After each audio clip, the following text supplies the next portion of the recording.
como se transmite, como se previne e como se trata. Os dados epidemiológicos também, não esqueçam. Bora lá? E aí, mulher, demorei. Amiga, eu acho que não chega pra gente começar a estudar essa matéria. É porque eu tô muito cansada. Não vejo a hora desse semestre acabar, ficar de férias, tô muito cansada. E tu vai pra onde nessas férias? Vixe, eu vou viajar. Pra onde, menina? Pro Espírito Santo, meu amor. Menina, tu tá louca. Por quê? Vou ver minha família? Amiga, lá é área de risco de febre amarela. Tu já se vacinou? Não, nem sabia. Pois você tem que cuidar de se vacinar, que tem que se vacinar 10 dias antes de viajar. Mas tu me fala um pouquinho mais sobre essa febre amarela? É uma doença infecciosa febril aguda causada por um vírus transmitido ao homem por meio do Aedes aegypti e aos primatas não humanos, no caso os macacos, por meio do Haemococcus e Sabephtha. Mulher, como que é transmitida essa febre amarela? Há dois tipos de transmissão: a silvestre, que é nas matas, nos campos, na zona rural, e a urbana, nas cidades. Mas, amiga, é os macacos que transmitem a febre amarela para as pessoas?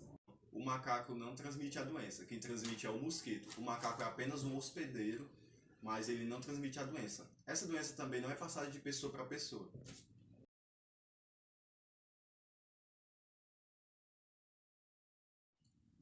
Os principais sintomas são fadiga, dor de cabeça, febre, vômitos e náuseas. Nos casos mais graves pode ter hemorragia, insuficiência de alguns órgãos e febre muito alta. Infelizmente, a doença não tem cura, o tratamento é paliativo, então previna-se. Nossa, amiga, agora eu tô com medo de viajar. Sabe o que eu queria saber? Como a gente faz pra prevenir a febre amarela? A melhor forma é através da vacinação mesmo. Pessoas que forem viajar para locais endêmicos, como por exemplo a Amazônia, regiões de rios, matas, Maranhão, Piauí, Minas Gerais, São Paulo, Rio Grande do Sul, Santa Catarina e outras regiões do estado que sejam endêmicas, tem que se vacinar. Para ocorrer a proteção, você tem que se vacinar 10 dias antes da viagem, para poder você embarcar para essas localidades prevenidos.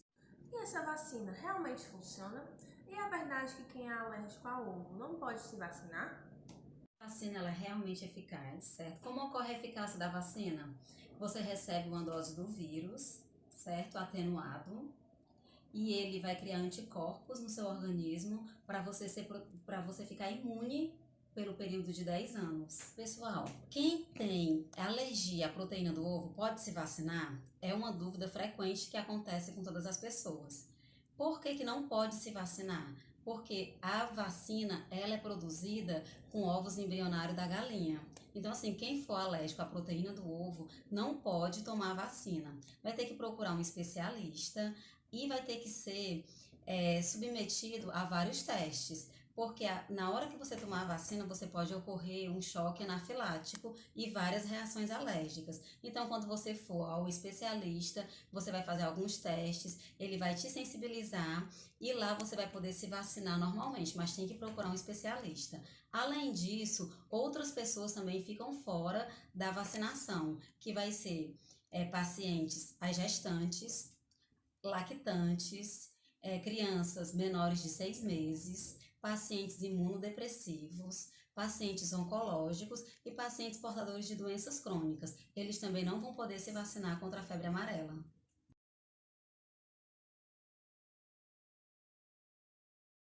Aqui com a infectologista, certo? E ela vai explicar para vocês as reações adversas que ocorrem após a vacina. Então, os eventos que ocorrem após a vacinação da febre amarela, ela pode ocorrer mais comum, são hipersensibilidade, febre, calor, rubor. As manifestações da própria doença, com o desenvolvimento dos sinais e sintomas observados, elas são muito importantes. É raro, porém isso pode acontecer. De uma dose para 400 mil doses. Bom, falando sobre os dados epidemiológicos da febre amarela, nas 2 últimas décadas houve um aumento expressivo de casos nas cidades da Bahia, Minas Gerais, Paraná, São Paulo e Rio Grande do Sul, tanto em humanos como em primatas.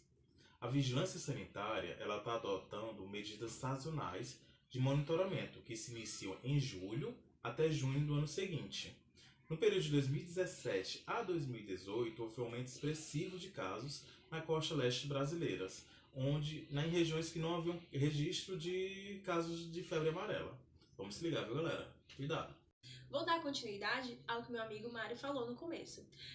A Vigilância Sanitária, ela publicou boletins semanais de 2017 e 2018, alertando sobre os casos de episotonias em primatas e humanos confirmados e não confirmados de febre amarela. O boletim número 1 de 2017 e 2018, que foi em 1º/7 de 2017 a de 13/11 de 2017, que relatou que somou um total de episiotonia em primatas de 1.189 casos somados, certo? 124 confirmados, 446 em investigação, 499 indeterminados e 120 que foram descartados. Já em humanos, os relatos foram de 2 confirmados, 34 em investigação e 149 descartados. Isso no primeiro boletim. No último boletim, foi o boletim de número 27, de 2017 e 2018, onde foi confirmado 864 casos em primatas, certo? 1.305 em investigação, 3.508 indeterminados, 3.477 descartados, somando um total de casos de 9.154. Do primeiro boletim para o de número 27, os casos de episotonias em primatas deu um salto de quase 250%. E em humanos, os casos confirmados foram de 1.376, constando 483 óbitos, certo? E 778 casos são investigados, 5.374 casos foram descartados, somando um total de 7.518 casos. Então, foi quase de 150% o salto de números do primeiro boletim para o de número 27, que foi o último publicado no Diário Oficial da União pelo Ministério da Saúde. Na figura 1, há dados informativos do período de 1980 a 2018, sendo contabilizado apenas o período de 2017. As informações são de números de casos e taxas de letalidade neste período. A figura 2 mostra a distribuição geográfica dos casos humanos e epizotias em primatas não humanos, confirmados para a febre amarela, por município local provável de infecção. Os dados são de julho de 2014 a dezembro de 2016. A figura 3 mostra a distribuição temporal dos casos em humanos e em primatas, com o período de julho de 2014 a dezembro de 2003, como período sazonal dezembro de 2014 a maio de 2015 e dezembro de 2015 a maio de 2016. A figura 4 mostra o gráfico de reemergência da febre amarela no Brasil, período de 2014 a 2018. O gráfico mostra que houve uma dispersão do vírus da área de circulação, se expandindo para as áreas além da área epidêmica. Amiga, ainda bem que o nosso estado não é uma área de risco, mas eu vou logo me vacinar, porque graças a Deus existe uma vacina para se proteger dessa doença, porque daqui a 10 dias eu vou ter que viajar, né? Então, tchau, amor. Tchau. Tchau! Pronto, galera. Vamos encerrando hoje o nosso encontro. Espero que tenham aprendido um pouco sobre a febre amarela.